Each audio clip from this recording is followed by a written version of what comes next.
At this 14-storey tall farm on the outskirts of Copenhagen, you'll find everything from lettuce to kale and thyme growing vertically.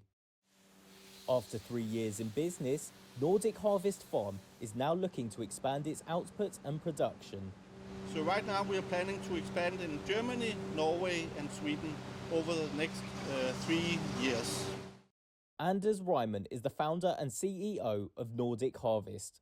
Before this venture, he was a business analyst at a shipping company and also worked at a bank. I was frustrated that traditional agriculture practices did not cater for using lesser space than we do today.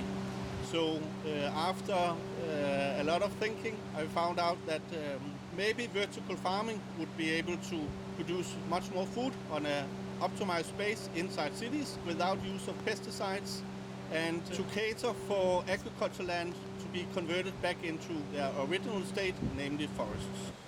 Nordic Harvest was established in 2020. This 75,000 square foot warehouse opened a year later.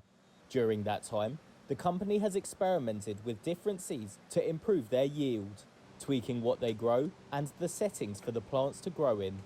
What we discovered in the last 3 years is that it's actually much more difficult to grow plants in this environment than we expected. When you grow in a laboratory, it's a completely different story from when you grow in a larger production facility.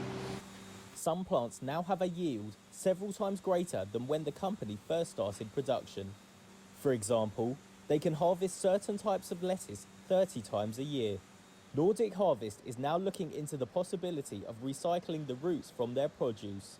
In terms of possibilities, developing the business when you have a production facility like ours, then there will be tons of opportunities to dig within the circular economy. So for instance, when we harvest, we have clean roots, which we can either ferment and put in our fertilizer, or maybe we can use them as medium to grow mushrooms or other things.